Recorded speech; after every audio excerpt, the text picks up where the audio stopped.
Este es el lugar exacto en el que murieron dos militares, dos elementos del Estado paraguayo que estaban destinados a la Fuerza de Tarea Conjunta.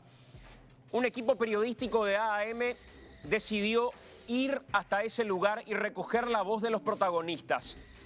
Recreamos la manera en la que se dieron los hechos según las diferentes versiones.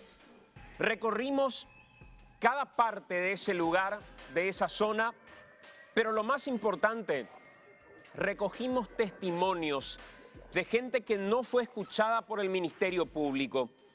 Hablamos con los vecinos, ¿qué podrán aportar? Y los vecinos sabrán qué es lo que escucharon. Los vecinos sabrán qué es lo que vieron. Es gente que sabe mucho y que tiene cosas que aportar en medio de la investigación. Sobre todo cuando se trata de una investigación que tiene varias versiones. No hay otra forma de componer la verdad que no sea contrastando las diferentes versiones para ver cuáles son consistentes y cuáles son desechables.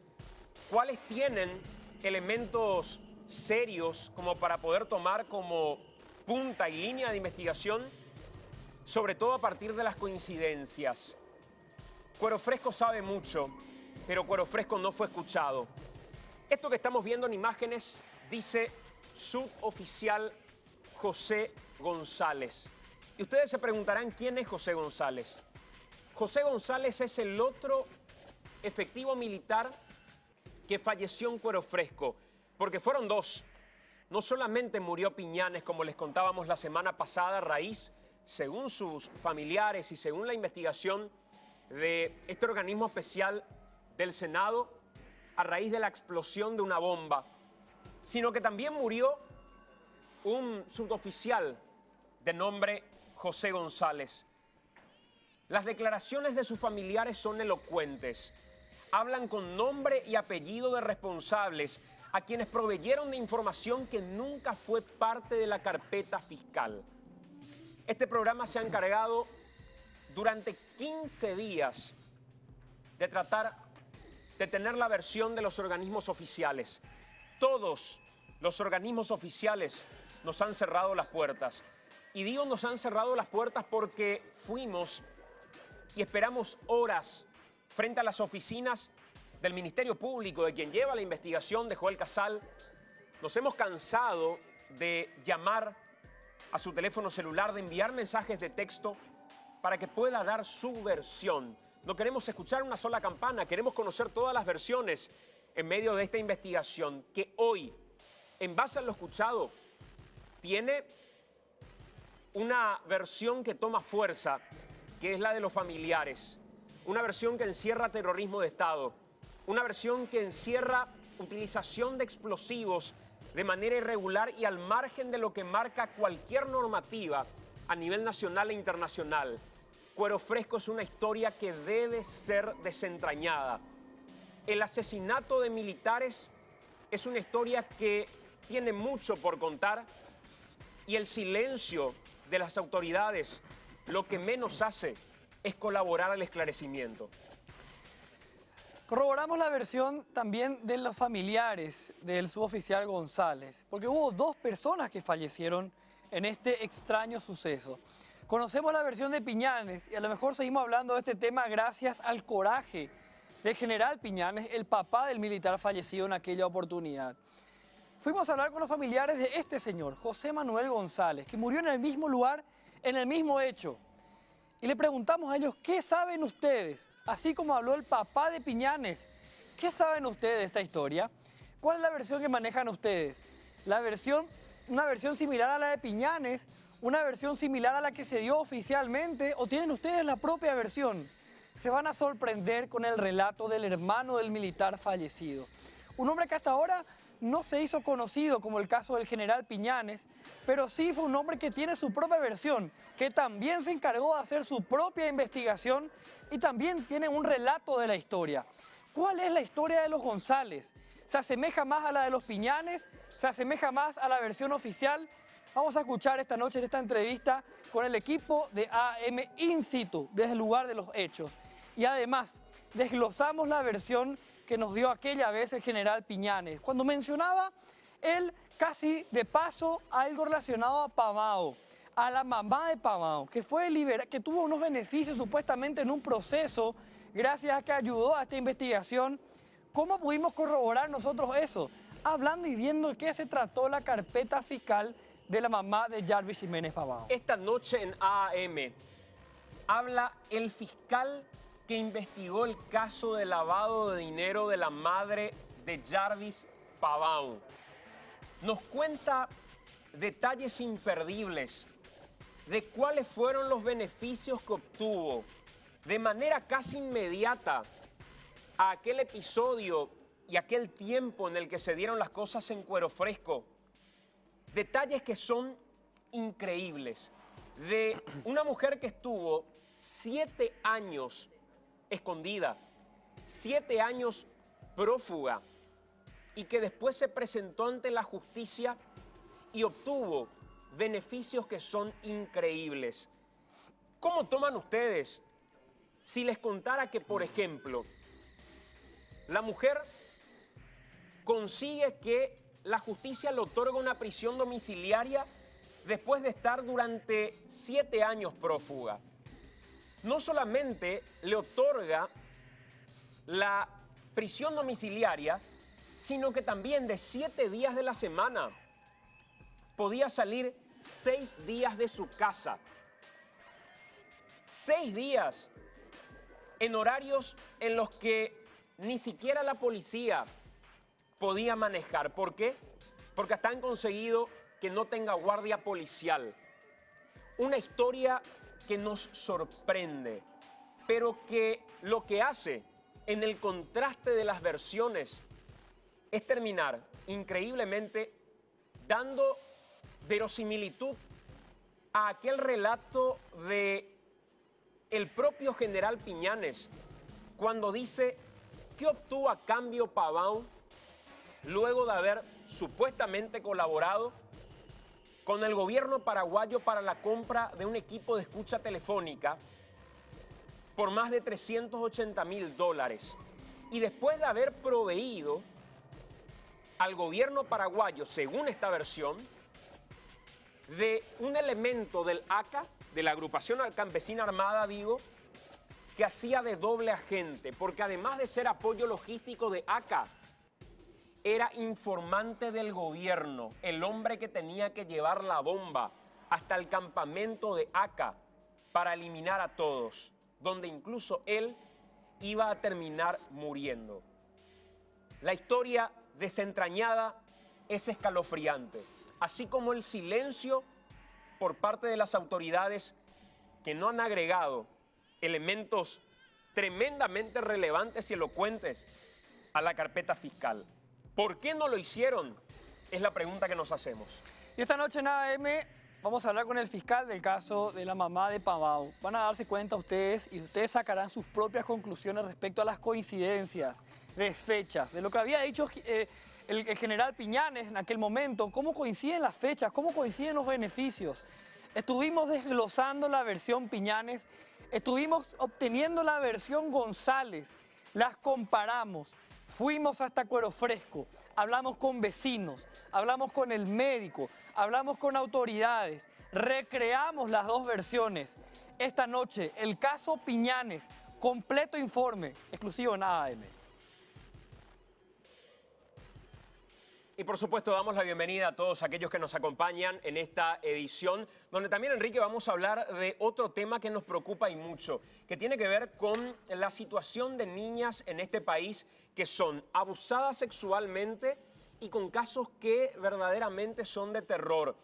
Solamente en el transcurso de la semana se ha reportado un número de 3 casos de abuso infantil de niñas de entre 6 y 13 años que han sido abusadas sexualmente por un entorno cercano o por el padrastro o por un tío, por alguien cercano, y 2 de ellas terminaron embarazadas. Una de 5 meses, otra de 8 meses, casos que son escalofriantes. El último que nos enteramos fue el caso de la niña de 6 meses, de solamente 6 años de edad, en que el hombre, el presunto autor, está prófugo, se corrió, se escondió hacia una zona boscosa. Hablamos del norte del país, departamento de San Pedro. Y vamos a tratar de hablar de los 3 casos en esta noche, haciendo un poco de énfasis en qué piensa el Ministerio de Salud de todo esto, cuál es el programa, cuál es la asistencia que se da a estas niñas, a sus familias. Vamos a hablar también de por qué nos estamos enterando recién ahora de este caso que mencionaba Santiago recién, cuando ya hay un embarazo de 5 meses y recién ahora se da a conocer el caso, tras un pedido de socorro prácticamente de los familiares de esta niña. ¿Por qué? Porque hay una acusación que hacen directamente a los agentes del Ministerio Público que se encargaron de llevar la investigación en un primer momento, y es por eso que ahora dan a conocer los casos. Vamos a preservar, por supuesto, nosotros todas las identidades, no vamos a dar elementos que permitan identificar a las personas víctimas de estos casos, pero sí vamos a hablar de estos 3 casos solamente en una semana. Tenemos que hacer la pausa, son las 20:14, 31 grados y estamos en vivo a través de Telefuturo. A la vuelta hay mucho para compartir, ya venimos.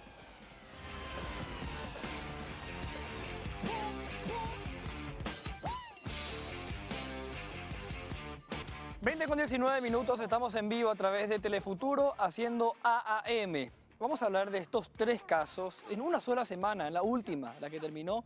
Tuvimos 3 casos de abuso sexual infantil a 3 niñas entre 6 y 13 años de edad. Nuestro compañero Ricardo Alderete nos va a contar con detalles qué fue lo que pasó en estos casos, de qué localidades estamos hablando, por supuesto preservando y evitando dar algo que dé a entender o a conocer o permitir dar con la identidad de estas niñas. Vamos a cuidar esos detalles, es el compromiso. Pero vamos a conocer un poco sobre estos casos. Ricardo, ¿cómo estás? Buenas noches. Buenas noches, Enrique, y así mismo. Estamos hablando de 3 casos de abusos sexuales en niñas, pero cabe resaltar y recalcar, por supuesto, que hay 2 casos que no son precisamente esta semana, sino que salieron a la luz en esta semana, porque estamos hablando de víctimas de niñas entre 6 y 13 años, como decías, 6, 11 y 13 años. Las niñas de 11 y 13 años ya están embarazadas, la de 11 años tiene ya 5 meses de gestación y la de 13 años tiene 8 meses de gestación. Los 3 casos ocurrieron en el departamento de San Pedro. El último de ellos sí ocurrió en la semana, el viernes pasado, de una niña de tan solo 6 años. Fue abusada el viernes. La denuncia fue recepcionada ya en la Fiscalía de Santa Rosa Laboral y el sospechoso en realidad está prófugo. Eso es un factor común en los 3 casos, Enrique. Sí. Los sospechosos de estos abusos están prófugos hasta la fecha. Hay solamente una imputación y una orden de captura que es para el sospechoso de esta niña de 11 años, que si ahondamos en la historia ya estaba en una situación de criadazgo. Su mamá, por unas cuestiones de hacerla salir a trabajar, la da a la niña en una situación de criadazgo a una profesora en el departamento de San Pedro. Y sería justamente la pareja de esta profesora, una persona de nacionalidad argentina, la que habría abusado de la menor. Hasta ahora, prófugo, el sospechoso. Ricardo, sí, también nos llama la atención poderosamente, digamos, el tiempo que pasa, una de las niñas está embarazada ya de 5 meses y recién ahora se da a conocer el caso con cuestionamientos al Ministerio Público en particular. El caso de la niña de 6 años, por ejemplo, que fue el último que nos enteramos y que de hecho estuvimos dando a conocer también en los servicios informativos. El hombre está prófugo, corrió, se escondió en una zona boscosa, no hay dudas de la autoría de esta persona, es el padrastro de esta niña y no hay dudas porque apenas concretado el abuso sexual, esta niña fue llevada al hospital, estaba ensangrentada, la niña cuenta a la mamá, al personal del hospital también cómo se encontraba ella y qué fue lo que pasó. El relato realmente es escalofriante, por lo tanto no hay dudas de la autoría. En los otros casos tampoco, digamos, si es que hay una imputación es porque ya hay más elementos para sospechar o para prácticamente confirmar la autoría de uno de ellos, pero en los otros tampoco hay muchas dudas. Las preguntas que nos hacemos, ¿qué se está haciendo para evitar? ¿Cómo puede ser que en un mismo departamento ocurran estos 3 casos? ¿Qué están haciendo con las niñas embarazadas en medio de un debate también regional sobre tema aborto en Argentina, que es un debate que está muy caliente? Ahora nosotros recibimos esa información a través de los distintos medios internacionales. Así que de eso un poco vamos a hablar esta noche, de estos 3 casos en particular, lo de San Pedro. ¿por qué en una misma zona? ¿Qué se hace del ministerio? ¿Qué se hace de la Secretaría de la Niñez? ¿Qué pasa con el Ministerio Público? Y el debate regional que también, por supuesto, se va a instalar de alguna manera en nuestro país. Vamos Y a es, ampliar esto Enrique, con te detalles. interrumpo un ratito nada más. Es, Enrique, lo que decían las madres de estas dos niñas. Sí. Que el hecho de que recién ahora ya salió a la luz significa que ahora recién están empezando a moverse, porque en estos 8 meses, en el caso de la niña de 13 años, y 5 meses ya de gestación, de embarazo de la niña de 11, no pasó absolutamente nada. Así es, señor. Gracias, Ricardo. Vamos a volver juntos más adelante. Vamos a Santiago. Sí, señor. Y estamos en compañía en este momento en el programa para hablar precisamente de cómo actuar ante este tipo de cuestiones y ante este tipo de situaciones con la doctora Claudia Sanabria, que es asesora jurídica de la Dirección General de Programas de Salud del Ministerio de Salud. Doctora, ¿cómo estás? Bienvenida. Hola, buenas noches y a la audiencia también. Y también nos acompaña en esta edición de AM la licenciada María Elena León del Programa Nacional de Atención Integral en Situaciones de Violencia. Ella es del Ministerio de Salud también. Licenciada, gracias por acompañarnos. No, gracias a ustedes por la invitación. ¿Cómo se actúa ante estos casos? Digamos, jurídicamente, ¿cuál es el primer elemento de reacción que se tiene desde el Ministerio como para poder dar soporte a esta gente? Bueno, Santiago, para empezar hay que saber que el Ministerio de Salud actualmente tiene una política muy clara respecto a estos casos y es, en primer lugar, dar cumplimiento, como siempre lo hizo, pero se está poniendo un énfasis en la denuncia de estos casos, la detección y la denuncia. Eso tiene que ver con un trabajo que es bastante profundo porque se trata también de instruir a los profesionales de salud para que ellos mismos puedan deconstruir una cultura que tenemos un poco arraigada. Veíamos al inicio del programa que mostraban como elemento temas de machismo, por ejemplo. Eso permea en la propia cultura de nuestros profesionales de salud o muchas veces situaciones de poder que son invisibles. Llega al consultorio una niña, para la ley es una niña, hasta 14 años son niñas, acompañada de un adulto que puede llegar a ser su pareja, entre comillas, y esto muchas veces era invisible. Hoy en día se hace un énfasis para que esta situación quede desarraigada y lo primero que se hace obviamente es indagar en las circunstancias, darle una atención integral y referir al organismo competente. Y ahí tenemos que hablar de una diferenciación clara cuando son menores de 14 años. Decíamos, siempre estamos ante una situación de abuso sexual si la menor está con un adulto y si es un par, un adolescente o un niño, bueno, se toman otras medidas, pero siempre se indaga y se ve qué ruta seguir. Para ello tenemos esta guía de los derechos de la niñez y la adolescencia, donde se presentan casos. Dependiendo del caso, entonces se indica al profesional de salud cómo actuar. Y probablemente en el transcurso de la charla vamos a ir hablando de otros elementos que también estamos instalando, como por ejemplo el trabajar con las familias el derecho a la salud sexual y reproductiva que tienen las niñas, niños y adolescentes, que es una pata fundamental de nuestro trabajo con los profesionales de María salud. Elena, acá tenemos 3 casos concretos que ya se dieron y para no, digamos, abordar de manera general una problemática que ya tiene casos particulares, ¿cómo ha intervenido el Ministerio de Salud para estos 3 casos particularmente? Bueno, como bien lo decía Claudia, en las normas y protocolos que nosotros tenemos vigentes en el Ministerio de Salud, lo primero que tenemos que desarrollar, y eso también es una tarea, no es fácil, digamos, pero tenemos las normas establecidas, la contención a la víctima. En el caso de las niñas, lamentablemente ya están embarazadas. Si no fuera así, tendría que administrarse la profilaxis para la prevención del embarazo y también para evitar ITS, VIH, SIDA. Obviamente la contención psicológica, que es clave durante todo el proceso. La no revictimización, que es un trabajo que venimos haciendo con el Ministerio Público justamente para que cuando llega a nuestro servicio de salud solamente sea inspeccionada una sola vez. Cuando llega a la clínica forense, obviamente en manos ya del médico forense, que es el que tiene que llegar a tiempo para poder, digamos, tomar las pruebas y, como bien lo decía Enrique, hacer la persecución penal del hecho, porque nosotros como salud, Santi, es importante que la población también sepa. Nosotros lo que hacemos es alertar al sistema judicial, al que tiene que investigar el hecho. Nosotros, al tomar conocimiento, lo que hacemos es comunicar a la instancia y darle todo el soporte de no revictimización. Por ejemplo, en este caso, lamentablemente también no está muy claro cómo es que se detecta el primer embarazo de la niña de 13 años, que ya estaba, digamos, con un embarazo muy adelantado, pero en otros casos, cuando se toma conocimiento porque el personal de salud ya está de alguna manera un poco más sensibilizado sobre esta situación y hace la denuncia porque hecho es un hecho punible, digamos, ¿verdad? Estamos obligados por ley como funcionarios públicos.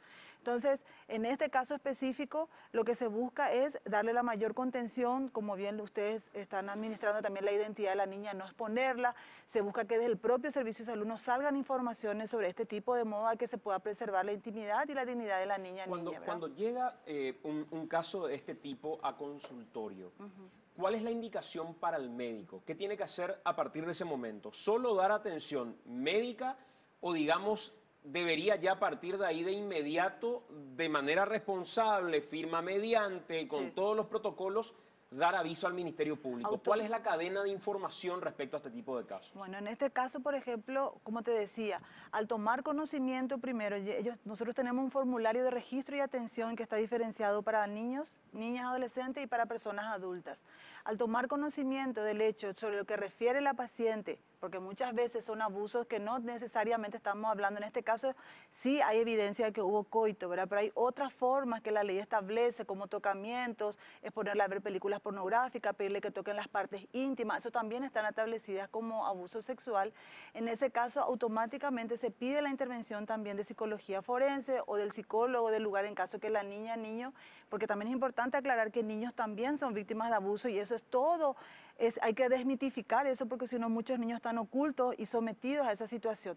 Toma conocimiento, registra en el formulario, se comunica inmediatamente a la fiscalía para que pueda llegar hasta el servicio a tomar toma de muestra en caso que haya habido coacción y posteriormente tienen que administrarles, como te decía, si no están en situación de embarazo, la PAE y los fármacos, digamos, que tengan que prevenir.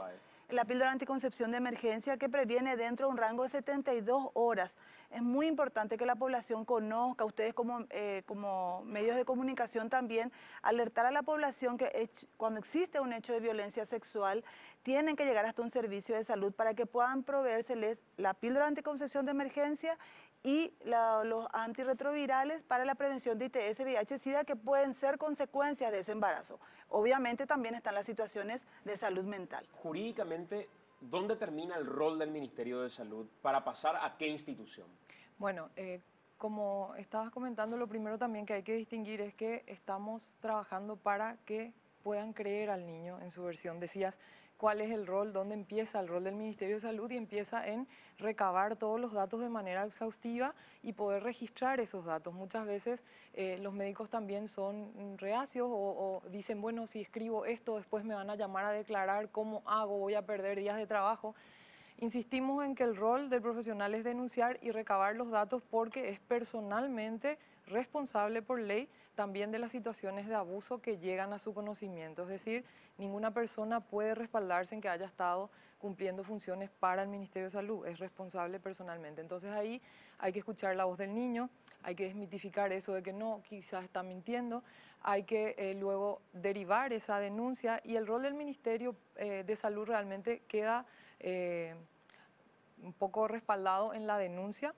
Sin embargo, hoy en día hay que reconocer de que tenemos una necesidad de fortalecer el seguimiento de estas denuncias, no solo como Ministerio de Salud, sino como sistema de protección, porque justamente estamos trabajando con las demás instituciones en articular la respuesta y que a esa víctima no se la pierda. Es decir, claro, ahora la denuncia está hecha, pero la denuncia es en el ámbito penal. Lo que vamos a hacer es reprimir ese hecho punible. ¿Qué pasa con la niña?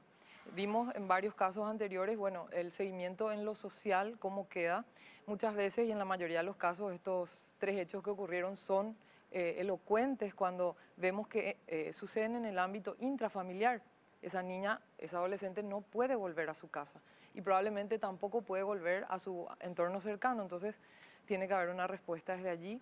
Eso también hay que construirlo socialmente porque, por ejemplo, hay un programa de familias acogedoras que la Secretaría Nacional de la Niñez está trabajando y hay que fortalecer ese programa. A mí me da la sensación que si tuviéramos como foco del debate este tipo de cuestiones, habría varios elementos que nos permitirían identificar previamente estos casos.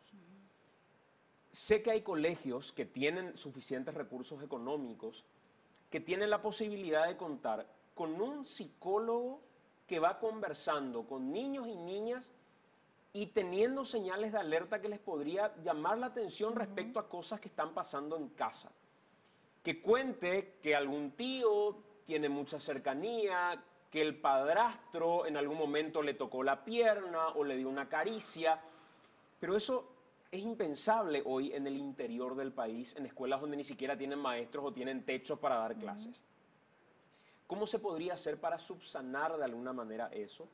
¿Hay algún mecanismo que permita el tener a gente de la Universidad Nacional, de la Universidad Católica, de diferentes instituciones metidas en su último año de psicología o de alguna carrera que les permita ir, conversar con estas niñas, por lo menos con cierta periodicidad, o con estos niños para saber qué está pasando dentro de casa o no es algo que está dentro del radar? Mira, Santi, es muy importante la pregunta que haces y se está trabajando en algo. No es suficiente, pero te contamos y le contamos a la audiencia.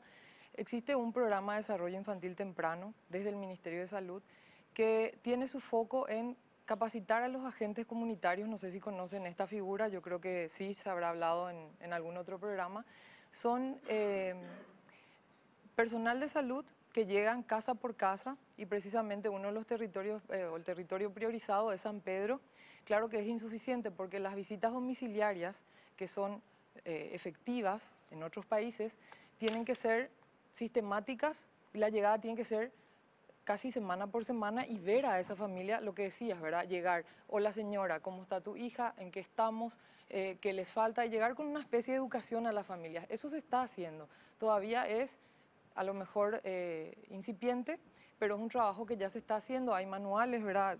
Traje también, porque la población tiene que conocer, ¿verdad? Estos manuales de vigilancia al desarrollo tienen incorporadas las pautas para trabajar la prevención de la violencia y también la prevención del maltrato, que va muy conexo con eso, ¿verdad? Porque siempre hablamos que en Paraguay la tarea pendiente todavía es el reconocimiento de las niñas y niños como sujetos de derecho. Parece súper teórico, pero si pensamos hoy la persona que está viendo la tele y piensa en los niños que tiene en su casa, tenemos una brecha grande todavía por respetarlos, ¿verdad? Entonces de ahí empieza un montón de situaciones que podemos mejorar. Entonces, el Ministerio de Salud está trabajando en la capacitación de agentes para llegar casa por casa y precisamente Concepción, San Pedro, Caguazú, por ejemplo, son territorios priorizados, Central también, en donde ojalá en poco tiempo podamos ver esos resultados, ¿verdad? ¿A cuánta gente ya se llegó, por ejemplo? Y lo que te puedo contar es que se capacitó a unos 680 agentes comunitarios con esta herramienta y este año siguen las capacitaciones y bueno, eso año a año tendría que crecer, pero para eso también tiene que crecer la estrategia de fondo, que es seguir apostando a la atención primaria de la salud, ¿verdad? Tenemos que llegar a la gente, y más en un país como el nuestro, en donde hay mucha población empobrecida, es interesante esta estrategia, ¿verdad? María Elena, ¿por qué departamentos como San Pedro y Concepción están en el foco, digamos, de la atención respecto a este tipo de casos? ¿Qué estadísticas manejan ustedes? Bueno, en realidad yo creo que como país, y lamentablemente en el caso de violencia, las estadísticas son siempre una debilidad, lamentablemente. Se está trabajando, de hecho la ley 5777 de protección integral contra toda forma de violencia hacia las mujeres coloca la necesidad de un sistema unificado y estandarizado para el Estado paraguayo. Pero más allá de que, porque esto también es interesante mirar desde que no es necesariamente representa que hayan más casos, sino que en realidad hay a lo mejor gente más sensibilizada que está empezando a registrar y a denunciar estas situaciones de violencia y abuso. Se hacen muchos cálculos para poder determinar, en este caso de lo que te hablaba Claudia, ¿verdad? De por qué estos departamentos se priorizaron para lo que tiene que ver con desarrollo infantil temprano, índice de pobreza, servicios, participación ciudadana, gobiernos locales. Hay muchos elementos que entran. En ese sentido, para nosotros es muy importante, Santi, con la pregunta que hacías anteriormente. Hay experiencias donde están tratando a nivel local de hacer esta articulación que vos mencionabas entre las universidades para poder tener, porque el Ministerio de Salud no tiene la cantidad de psicólogos y psiquiatras suficientes para poder dar atención a todas las problemáticas que requieren el abordaje de salud mental, pero lo importante acá es realmente el tema de prevención, como vos decías. Un niño, una niña va a poder contarle a una psicóloga cuando tiene la capacidad de darse cuenta de que eso que se está haciendo está mal. Pero el abusador, la persona abusadora, crea en el niño una sensación de que eso no está mal. Entonces, bajo ese rótulo, bajo ese paraguas, el niño y la niña que está siendo abusado no siente de que está mal. Solamente cuando los adultos que tenemos la obligación y la responsabilidad de la prevención, vamos colocando esas ideas sobre el niño de que estas situaciones son incorrectas y que el culpable no es el niño ni la niña, sino que es el adulto que está generando esa situación, es que ellos se van a poder animar a contar a la psicóloga o al psicólogo. Per se no lo van a poder hacer. Entonces es importantísimo que desde las primeras edades tempranas, en la casa, se pueda ir trabajando esto, hacerle confiar al niño que puede contar, de que en su ámbito familiar hay confianza y decirle, si en tu propia casa, mi amor, si acá mismo vos sentís, habla con la profe, que hable con otra persona, porque en su propio ámbito familiar hay que hacerle ver al niño que es víctima, que puede ser víctima de abuso. Nosotros toda la vida nos enseñaron, Santi, a que tu casa es tu lugar de protección, que tu papá y tu mamá siempre van a buscar lo mejor para vos. ¿Cómo un niño bajo esa perspectiva va a poder darse cuenta que está pudiendo ser abusado si es que eso no se le da? ¿En qué medida el tabú de no hablar esto en las escuelas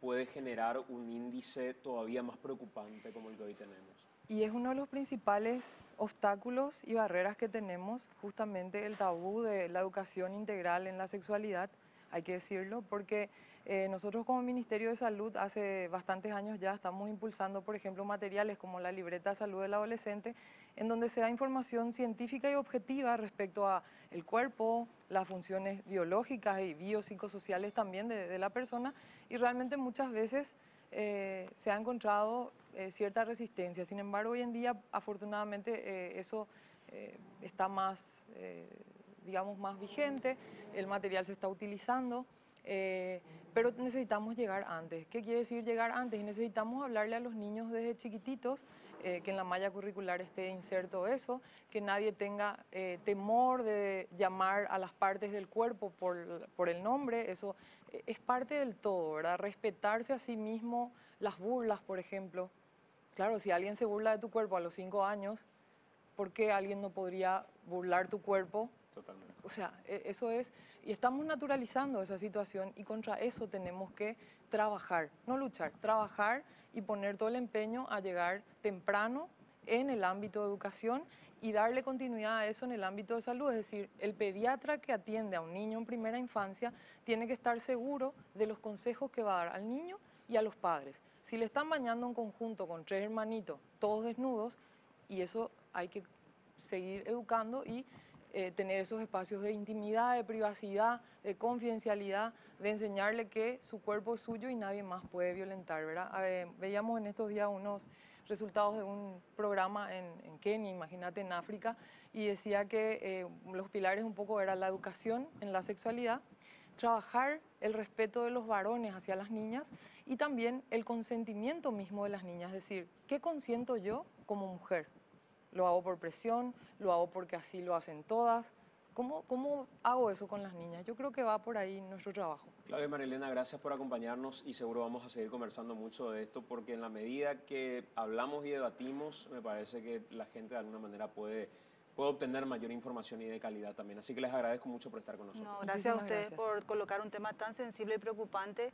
Creo que a través de tu programa la gente pueda tener un poco más de información y le invitamos a que realmente no tengan miedo, que acá los adultos somos los responsables de la protección de los niños y que no podemos mantenernos ni sordos, ni ciegos, ni mudos ante situaciones de vulneración que están recibiendo los niños, niñas y adolescentes. Muchísimas gracias. Son las 20:41. Nosotros vamos a realizar una pausa. A la vuelta de la pausa vamos a seguir abordando parte de esta historia que tiene que ver con lo que hablábamos de lo sucedido en Cuero Fresco. Una historia que tiene muchas aristas y una historia de la cual seguramente vamos a seguir sorprendiéndonos. En un minuto a la vuelta de la pausa.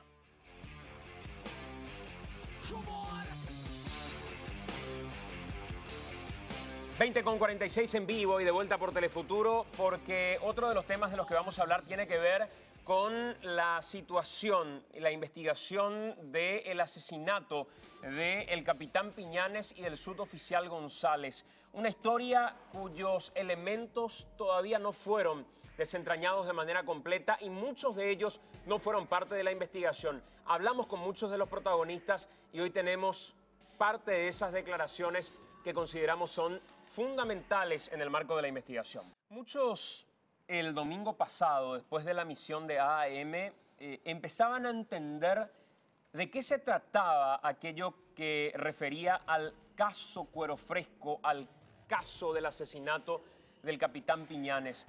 Y consideramos que es fundamental darle el tiempo suficiente como para que la gente logre darse cuenta que se trata nada más y nada menos, Enrique, que de versiones encontradas respecto al fallecimiento de militares, donde, de ser verdad, una de las versiones que habla de la utilización de una bomba por parte del gobierno, que para eso fue precisamente contactado el explosivista Piñanes para volar con miembros de una agrupación armada, pero muriendo en su propia trampa, es una cuestión gravísima de terrorismo de Estado. Sí. Y si esa línea forma parte de lo que tiene mayor consistencia entre aquellos que investigaron el caso, como la Comisión Especial de Investigación del Congreso Paraguayo, que es un órgano constitucional, no una cuestión antojadiza, es algo que la Constitución marca que se puede realizar, y no forma parte de la carpeta fiscal, es preocupante. ¿A quién se protege en medio de esta historia? Donde nosotros no estamos diciendo que sea responsabilidad directa de Sandra Quiñones. Lo que sí es responsabilidad de aquellos que obtuvieron información y no la incluyeron en la carpeta fiscal. Y la Fiscalía tuvo a dos personas en medio de esta historia. A Joel Casal, como el fiscal principal en la causa, y su coayudante, la fiscala Sandra Quiñones, que no es un dato menor, porque hoy la hermana del capitán Piñanes dice públicamente, después de la presencia aquí en Telefuturo, en la lupa de la fiscala Sandra Quiñones, que ella personalmente le entregó información a Sandra Quiñones que no fue procesada. Esa información tiene que ver con las llamadas telefónicas y los extractos. Este es el mensaje emitido por la hermana del capitán Piñanes luego de la presencia de la doctora Sandra Quiñones en la lupa. Sandra Quiñones, como mujer y hermana del capitán Piñanes, te digo que jamás imaginé mentirías a la sociedad paraguaya, desconocer extracto del celular de mi hermano asesinado. Te entregué personalmente y asumiste compromiso de investigar. Te pido no sigas jugando con nuestro dolor. Y esto fue compartido por mucha gente porque definitivamente forma parte de algo que hoy negaba la fiscala Quiñones. Dijo desconocer el extracto del celular del capitán Piñanes. No solo le entregué, le comenté y entregué varias pruebas que deseaba investigue, entre ellas la foto de la pistola, la foto de la billetera, el extracto de llamadas. Ahí son tres elementos cruciales, Santi. Cuando habla de la foto de la pistola y la foto de la billetera, son elementos que están intactos. Por eso es que llama la atención y no coinciden con los elementos de la versión oficial. Cuando habla de extractos de llamadas, es porque dentro del teléfono de Piñanes o dentro del extracto aparecen llamadas telefónicas que fueron hechas después de muerto Piñanes, según la versión oficial, desde su teléfono. Son datos curiosos que la Fiscalía tuvo que haber tenido en cuenta. Nosotros digamos como un... Ahí está, esa es la foto de la billetera. Intacta. La levantó el senador Eduardo Petra el fin de semana. La billetera de Piñanes después de muerto Piñanes, después de la explosión. El arma del capitán Piñanes. Elementos que pueden ser muy útiles para la investigación y es lo que cuestiona la familia ahora. Y decimos Sandra Quiñones, nosotros como simples curiosos, al entrar en una historia que tiene varias versiones, preguntar la versión del Ministerio Público, la institución encargada de la investigación. Hasta ahora no logramos que Sandra Quiñones hable con nosotros, ni en radio, ni en televisión, ni en acá en Telefuturo en AAM. Fuimos hasta su oficina, no nos contesta las llamadas porque es ahora ella la fiscala general del Estado. Y si hubo una intención que desde un sector político se anunció públicamente, era esperar y ver la carpeta fiscal del caso Piñanes para después darle el acuerdo a ella. Sin embargo, se aceleraron curiosamente los trámites y se dio el acuerdo constitucional en el Senado antes de ver esa carpeta fiscal. ¿Qué es lo que está pasando? Es la pregunta que nosotros nos estamos haciendo. Ricardo Alderete, nuestro compañero, estuvo con un equipo periodístico de AAM en la zona de Cuero Fresco. Ricardo, ¿qué es esto primero que vamos a compartir que tiene que ver un poco con la escena misma del crimen?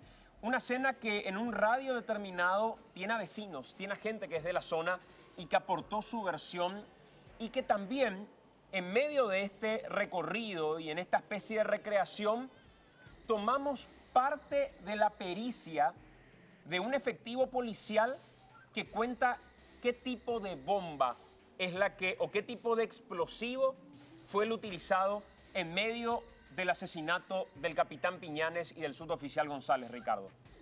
Asimismo, Santiago, y fuimos hasta el mismo lugar, hasta el kilómetro 87 de la ruta 5, ahí en Cuero Fresco, donde ocurrió la explosión.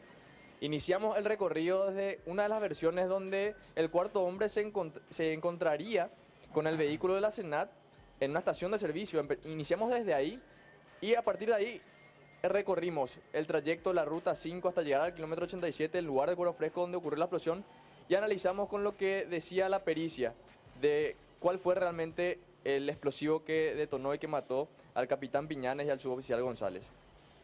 Vamos al material.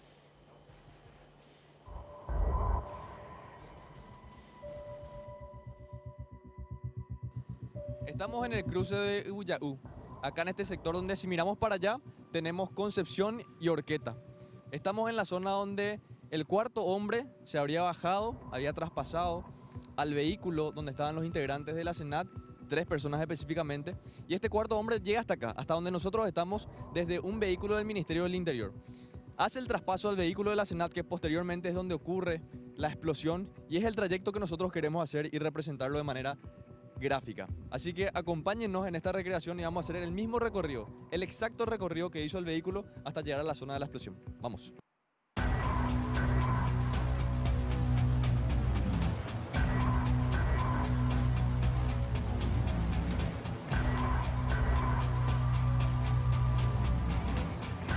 Kilómetro 87, localidad de Cuero Fresco. Estamos en el mismo lugar donde el vehículo de la SENAT en el 2014, 26 de noviembre, había sufrido una explosión. Esta sería la ubicación misma del vehículo de la SENAT.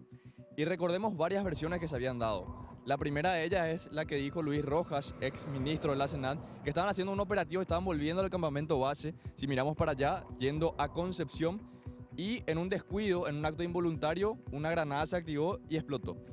Acá, en esta zona, estaba el capitán de ingeniería Enrique Piñanes. Detrás de él estaba el suboficial de infantería José González. Al lado de él estaba el cuarto hombre y enfrente, digo bien, el chofer Juan Jara, que era agente especial de la SENAT. Así quedaba el vehículo ubicado. La primera teoría, una explosión involuntaria de una granada. La segunda teoría oficial del gobierno es que una moto arrojó un paquete que tenía un explosivo aproximadamente en esta zona donde estoy yo ubicado, hizo el giro en moto de todo este recorrido que estamos haciendo ahora y volvió yendo para Ubuyaú. Lo curioso es que todos los agentes estaban armados y ninguno de ellos abrió fuego y ninguno de ellos pudo derribar a la motocicleta.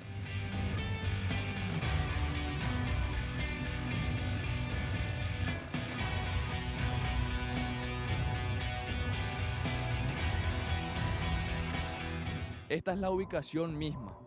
Lo curioso también es que donde explotó, donde detonó finalmente el explosivo, en esta zona, recordemos que estaba el capitán Enrique Piñanes, suboficial de infantería José González, y fueron los que finalmente fallecieron. Y no alcanzó el explosivo a los otros acompañantes. ¿Qué dice la pericia?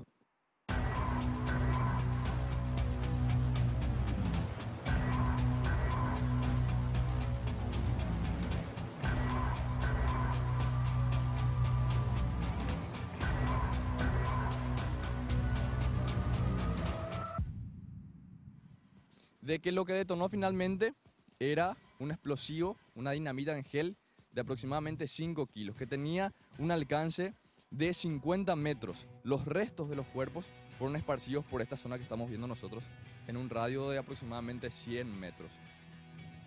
La pregunta es si tamaña reacción podía haber tenido la explosión de esa dinamita y solamente afectó a las 2 personas que estaban en este lado, Enrique Piñanes y José González. ¿Cómo no afectó esa explosión a los que estaban acompañando el vehículo con ellos en la camioneta de la SENAT? Kilómetro 87, localidad Cuero Fresco, yendo para Concepción a este lado y volviendo para Ubuyaú hacia este lado.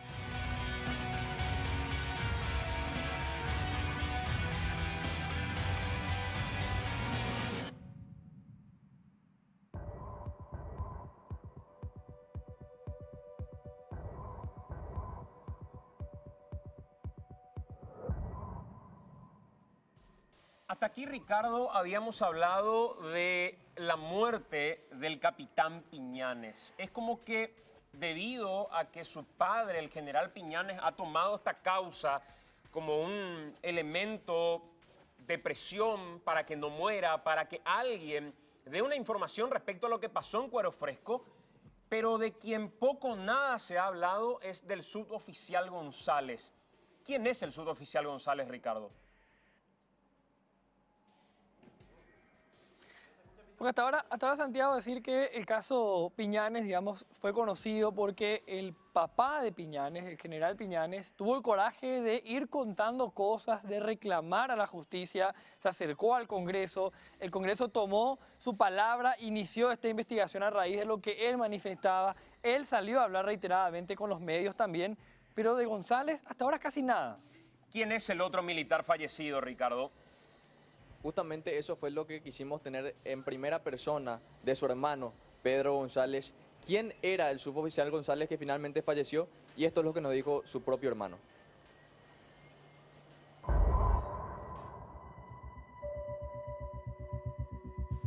Mi hermano era un militar asignado a la FTC ya desde sus inicios. Él era personal de infantería, pero que había realizado varios cursos de especialización, tales como francotirador, explosivista, y también dentro de lo que era la área de inteligencia, donde él se desempeñaba más comúnmente. Conocía los manejos dentro de lo que era la institución militar, ya que él había recorrido el país en los distintos cuarteles, desde Mariscal Estigarribia, Misiones, Guairá, llegando a esta etapa que era la del FTC, donde él se sentía más a gusto por realizar labores de inteligencia, que era lo que a él le gustaba mucho. Le tocó estar dentro de lo que fue la operación de Arlan Fick. Él nos manifestaba con respecto a eso, que Arlan Fick, por ejemplo, se trasladaba de un lugar a otro entre compañías, que él no estaba preso en el monte, sino que sus custodios lo mantenían en casas de seguridad. Había esa información, se conocía esa información en ese tiempo. Nos hablaba acerca de las personas con las que él trataba. En algunos momentos nos mostraba en su notebook, nos mostraba fotos acerca de las personas que formaban parte del EPP, que formaban parte del ACA, dentro de lo que era su rutina de trabajo como inteligencia.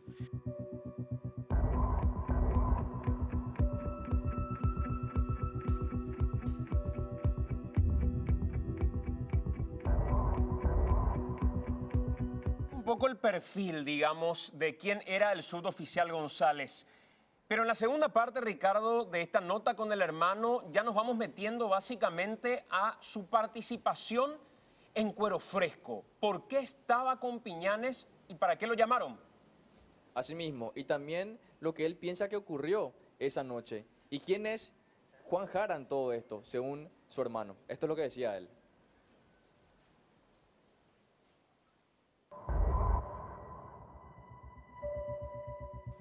Nosotros en ese día nos enteramos recién por la prensa en ese momento acerca de su fallecimiento. Nadie nos había comentado nada al respecto. Él vivía en la zona de Limpio. Nosotros teníamos conocimiento que él había estado de Franco. Él estaba preparando el festejo de 15 años para su hija. En la fecha que él fue llamado, que se encontraba de Franco, él estaba realizando trámites para pagar la seña del 15 años de su hija. Él se fue con ese dinero inclusive al norte por la premura de la llamada que recibió para formar parte de esa operación. Mi hermano era, según cuentan sus camaradas, muy allegado al capitán Piñanes, eran amigos, ellos compartían momentos, salidas en el tiempo que ellos eran militares. Piñanes fue instructor de mi hermano dentro de un curso de explosivismo y a partir de eso surge una amistad que vuelve más allá de camaradas y superiores, se crea una relación de amigos en ese tiempo. Juan Manuel Jara es un miembro de la SENAT, a quien nosotros no le creemos nada acerca de lo mencionado. Hasta hoy en día todo lo mencionado por él mismo ha sido mentira. A mí me tocó trabajar en la SENAT yo vi a Juan Jara trabajando, él sigue teniendo y manteniendo un puesto dentro de la Senat. Él no está sordo, él no ha perdido la audición, como se dice. Él no pudo haber sobrevivido a la explosión de la manera que él mencionó. ¿Sí? Desde un primer momento nosotros salimos a desmentir la versión del gobierno con respecto a lo sucedido en Cuero Fresco con Concepción. La primera versión acerca de lo que fue la granada que explotaba dentro del habitáculo del vehículo la desestimamos posteriormente ya con un poco más de conocimiento. Hablamos acerca ya de un atentado selectivo en ese tiempo, están las publicaciones, están las páginas de Facebook, los diarios donde nosotros manifestábamos eso, porque sabíamos la labor que realizaba mi hermano dentro de la zona y el conocimiento que él tenía acerca del manejo de lo que era el tráfico y la influencia de grupos corruptos de la policía, militares y militares dentro de la FTC. Recapitulando un poco, Enrique, Sí. y en base a esto que estamos escuchando, un vehículo, Sí. 4 personas en ese vehículo, manejando Jara, Sí. al lado el capitán Piñanes a la derecha, atrás de Piñanes González. se encontraba el suboficial José Manuel González. A la izquierda de Juan Manuel González y atrás de Juan Manuel Jara, el cuarto hombre. Sí. En medio de toda la historia, se había dicho que ya no podía escuchar nada, que prácticamente quedó sordo. Juan Manuel Jara, por eso, no puede aportar más elementos al Ministerio Público. Ni al Senado tampoco. Sin embargo, desde el Senado nos dicen, el propio senador Peta nos dijo el otro día, como Sí. parte del equipo de investigación, él escucha perfectamente. No se le ha llamado a declarar una y otra vez para que dé su versión contrastando con lo que se había dicho desde un primer momento. Nos dice lo mismo Piñanes, el general, y nos dice lo mismo el hermano del suboficial González que habla ahora para AM. Exacto. Jara no está sordo, fue lo que dijo.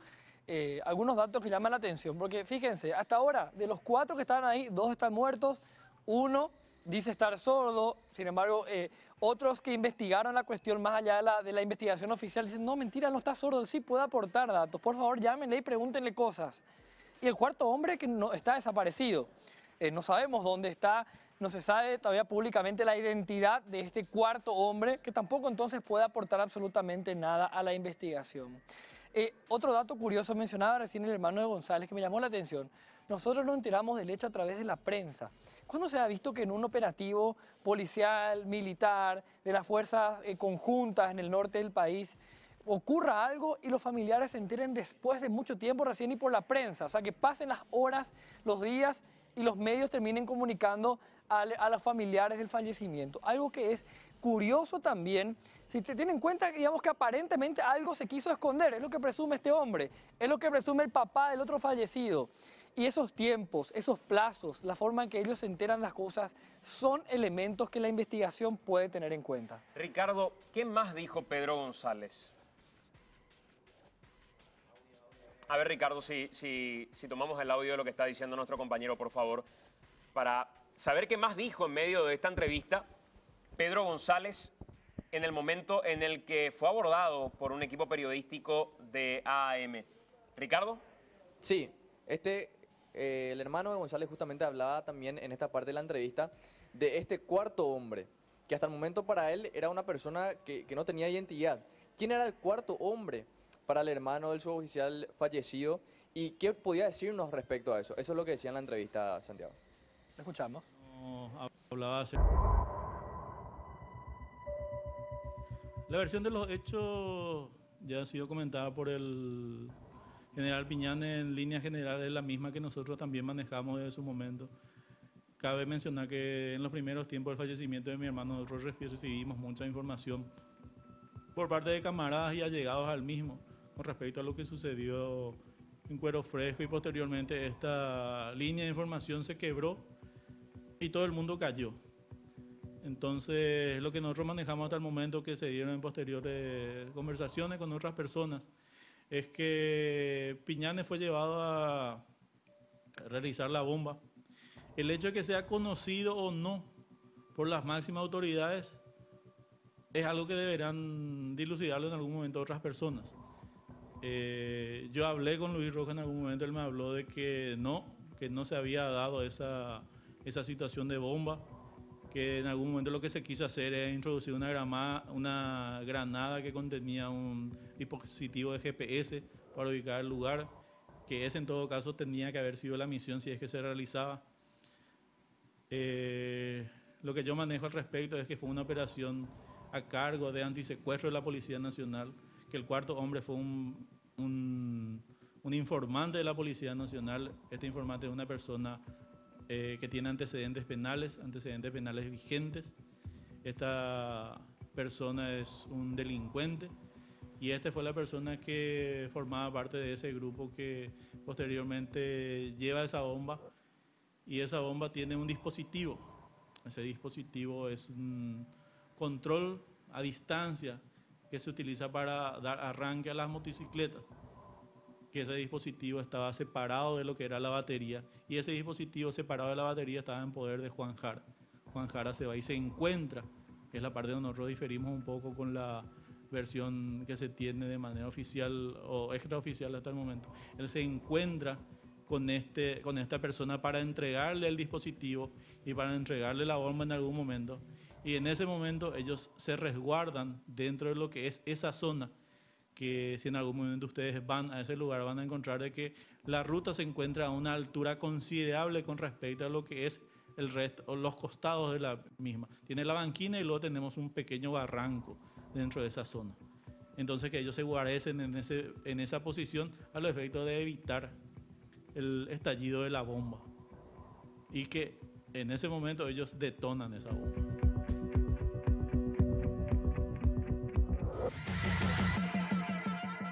El cuarto hombre es un delincuente, decía el hermano del suboficial González. Pero no solamente nosotros no podemos hablar con el fiscal Joel Casal. En realidad tampoco pueden los protagonistas de la historia. Increíble, los familiares de quienes fallecieron tampoco pudieron hablar con el representante del Ministerio Público, según dijo en esta otra parte el hermano del otro militar fallecido en el Cuero Fresco, Pedro González.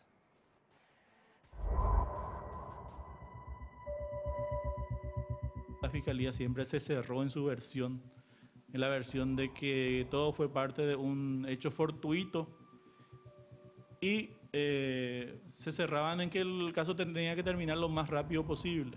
Con el fiscal Casal nunca pudimos conversar, con la fiscal Sandra Quiñones en su momento posterior a que ella pasa a coayudar al fiscal Casal. Intenté conversar con ella y me dijeron que no se podía hablar cuando fui. Entonces, ya en ese tiempo nosotros veíamos la misma situación que hoy día agradecemos al general Piñanes, porque es gracias al general Piñanes que este caso sigue vivo, ¿sí? Gracias a que el general Piñanes es quien es, nosotros hoy en día podemos también dar nuestra versión con respecto a lo que sucedió con mi hermano, y complementa también lo que pasó en ese tiempo, ¿sí? Si nosotros nos referimos a las cosas que se hicieron mal, podemos hablar al contrario, podemos decir las cosas que no se llegaron a hacer. El fiscal Casal nunca tuvo una voluntad para realizar o llevar el caso en forma, como dictan las normas legales vigentes. La escena del crimen fue liberada a horas del hecho, aún con los restos del capitán Piñanes y de mi hermano, el oficial González, con los restos aún colgando de los árboles y dentro de lo que eran los matorrales. Fue liberado, se llevó la camioneta, se movió todo, no se sacaron las fotos correspondientes. Los peritajes fueron hechos por la policía posteriormente y determinan totalmente contrario a los hechos acaecidos. Las versiones cambian, ¿sí? Van cambiando las versiones. No se hace declarar a la gente, no se hace declarar al supuesto cuarto hombre, al informante de la policía, no se llama a declarar a los vecinos. Los vecinos posteriormente, cuando se les pregunta, tampoco ya quieren contar por todo lo que sucedió mal, pero las veces que nosotros vamos a la zona nos comentan situaciones y hechos. No escucharon los disparos que se refieren al Colegio Revolucionario y que después posteriormente forma parte de la investigación del fiscal Casal. No se llegaron a hacer los peritajes correspondientes al estudio forense realizado en su momento, cómo murieron, en qué momento murieron, ¿sí? Nosotros recibimos un cajón cerrado con el resto de mi hermano. Entonces, si uno quiere ver todas las líneas de investigación que se saltaron, son miles. Lo que se buscó siempre es tratar de cerrar esto de la manera más rápida posible y dejarlo en el aparey. Sigo pensando lo siguiente, este caso no se puede resolver porque para resolver el Estado debería aceptar la existencia de la bomba y al no aceptar la existencia de la bomba tampoco se va a aceptar la existencia del atentado. El atentado contra mi hermano y contra el capitán Piñanes existió, se dio, fue selectivo. Ellos debían morir ese día, en ese momento. Pero al momento que no se puede investigar la bomba, porque la bomba en teoría no existió, entonces tampoco se investiga el caso de mi hermano. Y eso es lo que nosotros no queremos dejar impune. Y en algún momento, cuando Dios así lo quiera, se sabrá la verdad sobre esto.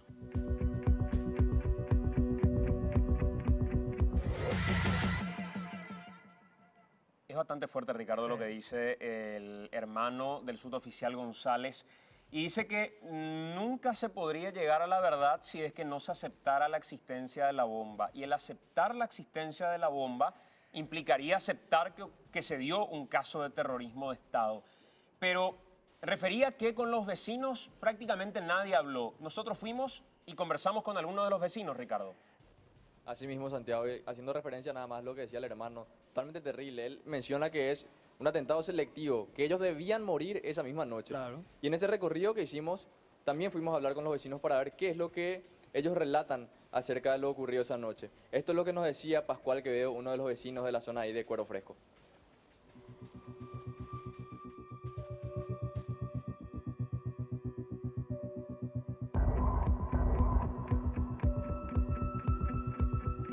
Apuntame, yo pues sacar la tele y otra cosa, en Cuero Fresco hubo una explosión de bombas ahí. Murió 2 militares y 2 heridos ahí. La explosión. Solamente eso es lo que escuchamos. Después. Ahí te explosión lo digo. ¿Tiroteo así de pistola? No. Nos andui. Solamente bomba pura, boca pura, otro no nos andui. Nosotros no nos fuimos. Yo después de un mes recién luego me fui así ahí porque tenía los miedos después.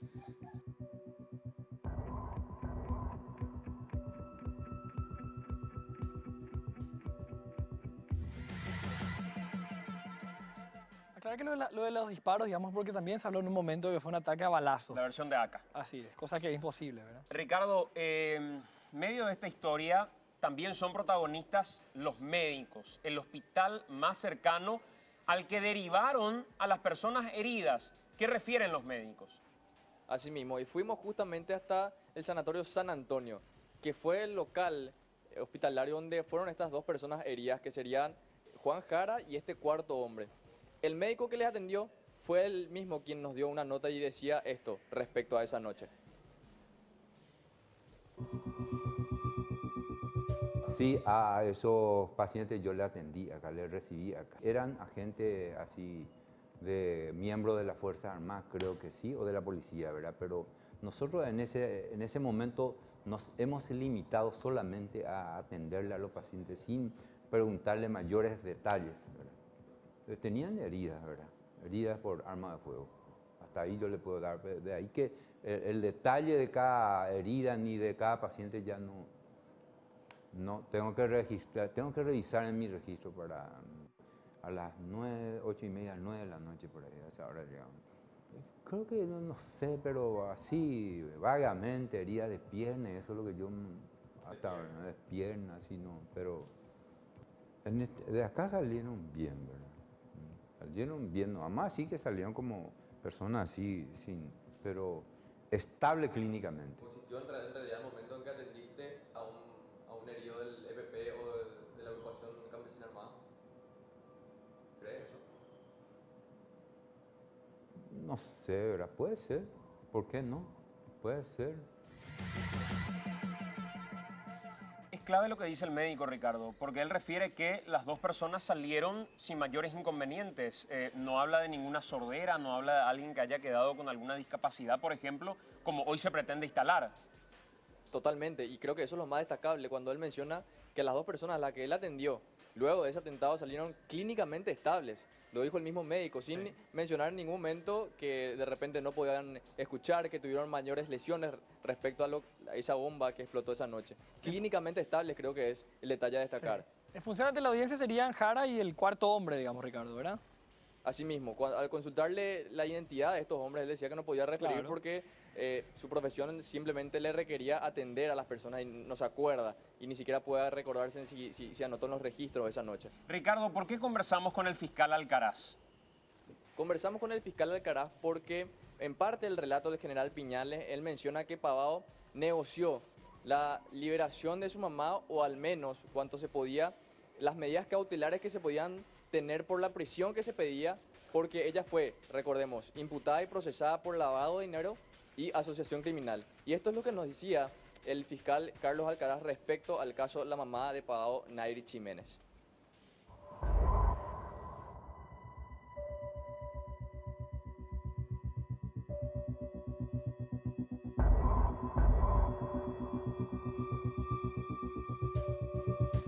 Como decía, una causa vieja. Durante 8 años ella tuvo orden de captura, estaba en estado de rebeldía, hasta que en el año 2015, la fecha exacta no me acuerdo, en el 2015 ella comparece en papeles ante el juzgado. Es decir, a través de un abogado se presenta ante el juzgado de garantía número 3, donde residía esta causa, y manifiesta que ella se pone a disposición del juzgado y que físicamente estaba internada en un hospital del corazón que se encuentra en el distrito de Lambaré. El juzgado pone a conocimiento nuestro esa situación. Entonces nosotros acá en Fiscalía lo que hicimos, como ella estaba internada, no sabíamos cuál era su situación de salud, pedimos la colaboración del médico forense del Ministerio Público, quienes se constituyeron, le revisaron a la señora y nos informaron de que ella estaba bien, física y psiquiátricamente estaba bien, que podía, enfrentar el proceso. Le damos la oportunidad de su defensa material, que es a través de la declaración indagatoria. Se abstiene, entonces nosotros ratificamos el pedido de prisión al juzgado.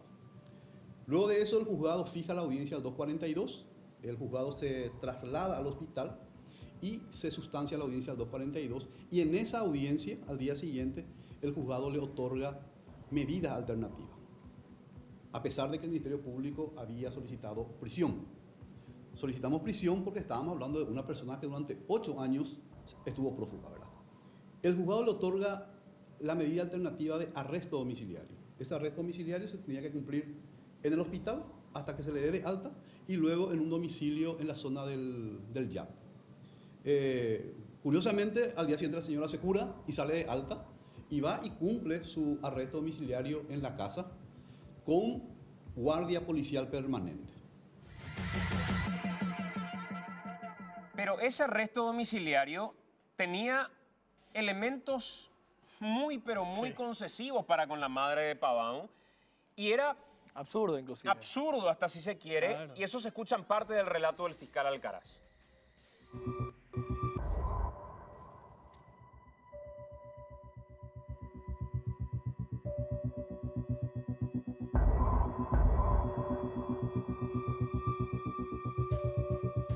Como decía, una causa vieja. Durante 8 años ella tuvo orden de captura, estaba en estado de rebeldía, hasta que en el año 2015, la fecha exacta no me acuerdo, en el 2015 ella comparece en papeles ante el juzgado. Es decir, a través de un abogado se presenta ante el juzgado de garantía número 3, donde residía esta causa, y manifiesta que ella se pone a disposición del juzgado y que físicamente estaba internada en un hospital del corazón que se encuentra en el distrito de Lambaré.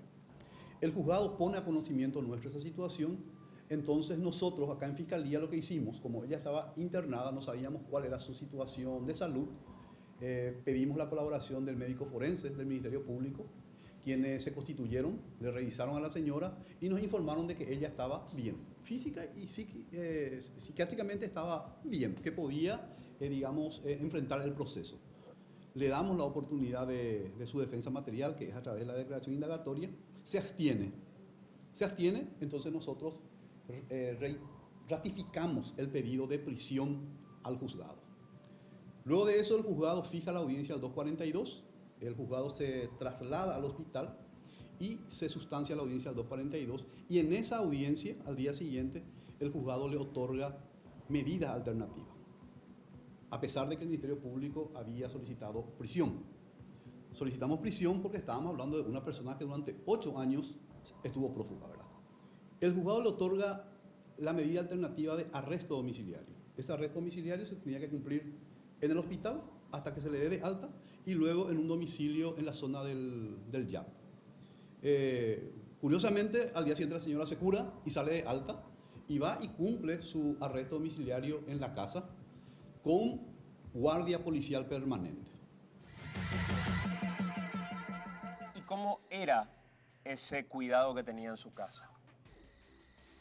Viene una tercera mejoría del arresto domiciliario, en el sentido de que manifiestan de que la presencia policial no era necesaria, molestaba, y el juzgado vuelve a concederle en el sentido de que ordena a la Policía Nacional que retire al policía que montaba guardia permanente frente a su casa y dispone un control aleatorio. Vale decir, ella tenía entre papeles arresto domiciliario, pero podía salir de su casa 6 veces a la semana y últimamente ya sin guardia. También Fiscalía se opone a esa situación. Todos estos recursos van a la Cámara, pero por diversas chicanas la Cámara se desintegra, va a la Corte se decide, no se puede conformar y hasta hoy los recursos de Fiscalía no han sido resueltos.